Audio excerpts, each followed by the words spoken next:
Pada kesempatan ini, saya akan menjelaskan sekilas tentang pembelajaran abad 21 yang ditandai dengan bangkitnya era revolusi industri 4.0 akibat dari pesatnya perkembangan teknologi informasi dan komunikasi, di mana teknologi informasi dan komunikasi yang canggih dan modern telah banyak mengubah peradaban manusia, termasuk dalam dunia pendidikan.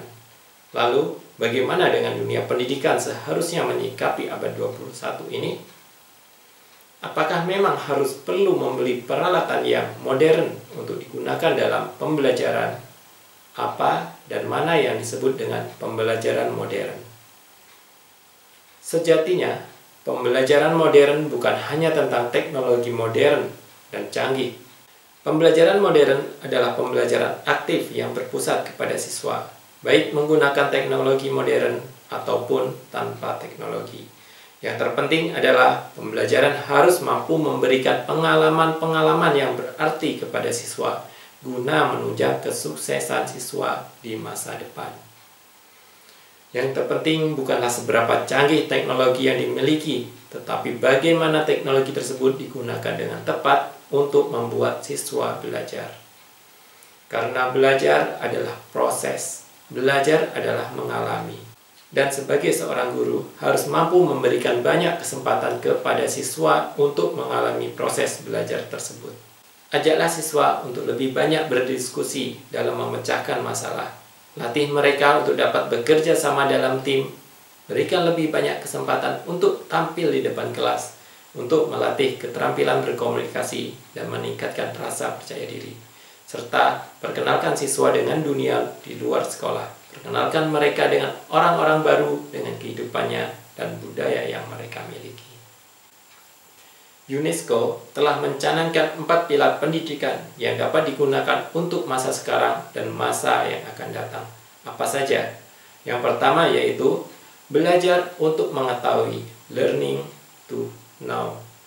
Pilar pertama ini memiliki arti bahwa para peserta didik dituntut untuk mencari dan mendapatkan pengetahuan sebanyak-banyaknya melalui pengalaman-pengalaman belajar. Karena hal tersebut akan memicu munculnya sikap kritis peserta didik dan menumbuhkan semangat untuk terus belajar. Melalui pilar pertama ini, UNESCO ingin mengajarkan tentang arti pentingnya sebuah pengetahuan. Karena di dalam proses mencari pengetahuan tersebut, seseorang akan belajar bagaimana cara belajar. Pilar yang kedua yaitu belajar untuk melakukan sesuatu, learning to do. Pilar kedua menekankan pentingnya peserta didik untuk berinteraksi dan bertindak. Di sini para peserta didik diajak untuk ikut serta dalam memecahkan permasalahan yang ada melalui sebuah tindakan nyata. Belajar untuk menerapkan ilmu yang didapat dalam aktivitas sehari-hari, bekerja sama dalam sebuah tim untuk memecahkan masalah, dan bereksperimen untuk menemukan hal-hal baru. Belajar untuk melakukan berkaitan erat dengan pengembangan keterampilan yang dimiliki peserta didik, baik soft skill maupun hard skill, sebagai upaya dari sebuah proses penyiapan sumber daya manusia yang berkualitas, tangguh, dan terampil, serta siap untuk mengikuti tuntutan zaman. Pilar yang ketiga yaitu belajar untuk menjadi sesuatu, learning to be. Di sini guru dituntut untuk mampu mendidik dan melatih peserta didik agar menjadi pribadi yang mandiri dan dapat mewujudkan apa yang peserta didik cita-citakan. Menjadi diri sendiri dapat diartikan sebagai proses pemahaman terhadap kebutuhan dan jati diri. Belajar untuk berperilaku sesuai dengan norma-norma yang berlaku di masyarakat dan belajar untuk menjadi orang yang sukses di masa depan. Pilar yang terakhir yaitu belajar untuk hidup bersama, learning to live together, di mana pendidik harus mampu menanamkan kesadaran kepada peserta didik bahwa mereka adalah bagian dari kelompok masyarakat. Jadi, mereka harus mampu hidup bersama dan bersosialisasi. Pilar keempat ini menuntut agar pendidik mengembangkan sikap peserta didik untuk mampu hidup bersama, saling menghargai, terbuka, dan saling tolong-menolong. Melalui proses pembelajaran di lingkungan sekolah, peserta didik memiliki bekal untuk mampu berperan dalam lingkungan di mana individu tersebut berada dan sekaligus mampu menempatkan diri sesuai dengan perannya. Selain itu, untuk dapat sukses di abad 21, peserta didik juga harus dibekali berbagai keterampilan. Partnership for 21st Century Learning telah membuat suatu panduan keterampilan apa saja yang harus dimiliki oleh peserta didik untuk menunjang karir di masa depan. Yang pertama adalah keterampilan belajar dan berinovasi. Pada keterampilan ini, pendidikan harus mengajarkan dan meningkatkan kemampuan peserta didik untuk mampu berpikir kritis dan memecahkan berbagai permasalahan. Kreatif dan inovatif, mampu bekerja secara individu maupun dalam suatu tim, serta memiliki kemampuan untuk berkomunikasi secara efektif. Dalam proses pembelajaran, peserta didik harus dijadikan sebagai pusat pembelajaran melalui proses mengalami. Bukan hanya sebagai objek didik yang harus diisi dengan berbagai ilmu pengetahuan. Yang kedua yaitu keterampilan informasi media dan teknologi. Pada keterampilan ini menuntut agar pendidikan mengajarkan peserta didik untuk mampu meliterasi berbagai informasi, media, dan teknologi. Guru harus mengajarkan peserta didik untuk dapat mengolah dan memilah berbagai informasi dan media, sehingga mampu menyaring berbagai informasi dan media yang baik sebagai akibat dari ledakan kemajuan teknologi informasi dan komunikasi.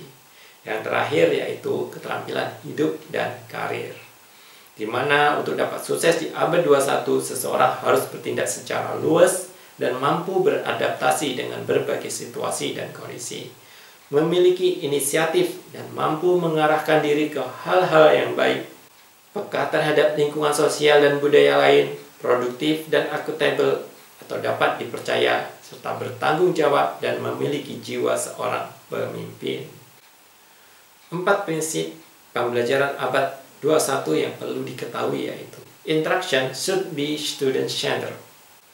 Pembelajaran hendaknya menggunakan pendekatan pembelajaran yang berpusat pada siswa. Siswa ditempatkan sebagai subjek pembelajaran yang aktif, mampu mengembangkan minat dan potensi yang dimilikinya. Siswa tidak lagi dituntut untuk mendengarkan dan menghafal materi pelajaran yang diberikan oleh guru, tetapi berupaya mengkonstruksi pengetahuan dan keterampilannya sesuai dengan kapasitas dan tingkat perkembangan berpikirnya. Siswa harus diajarkan untuk dapat berkontribusi dan memecahkan masalah-masalah nyata yang terjadi di masyarakat. Yang kedua yaitu education should be collaborative. Siswa harus dibelajarkan untuk bisa berkolaborasi dengan orang lain. Berkolaborasi dengan orang-orang yang berbeda dengan latar budaya dan nilai-nilai yang dianutnya. Dalam mengerjakan sesuatu proyek, siswa perlu diajarkan bagaimana menghargai kekuatan dan talenta setiap orang, serta bagaimana mengambil peran dan menyesuaikan diri secara tepat dengan mereka. Yang ketiga adalah learning should have context. Pembelajaran tidak akan banyak berarti jika tidak memberikan dampak terhadap kehidupan siswa di luar sekolah. Oleh karena itu, materi pelajaran perlu dikaitkan dengan kehidupan sehari-hari siswa. Guru mengembangkan materi pelajaran yang memungkinkan siswa terhubung dengan dunia nyata yang dialami oleh siswa, di mana guru harus membantu siswa agar dapat menemukan nilai, makna, dan keyakinan atas apa yang sedang dipelajarinya, serta dapat mengaplikasikan dalam kehidupan sehari-hari. Dan yang terakhir adalah school should be integrated with society, di mana dalam upaya mempersiapkan siswa menjadi warga negara yang bertanggung jawab, sekolah harus mampu memfasilitasi siswa untuk terlibat dan berinteraksi dengan lingkungan sosialnya. Demikian pembahasan mengenai pembelajaran abad 21 kali ini. Pastikan bahwa pembelajaran abad 21 tidak mempersiapkan siswa hanya sekedar untuk tahu. Yang terpenting adalah bagaimana menyiapkan siswa untuk dapat berkarir dan sukses di masa depan melalui berbagai pengalaman belajar, serta dapat berkontribusi bagi masyarakat dan negara. Terima kasih, salam pendidikan.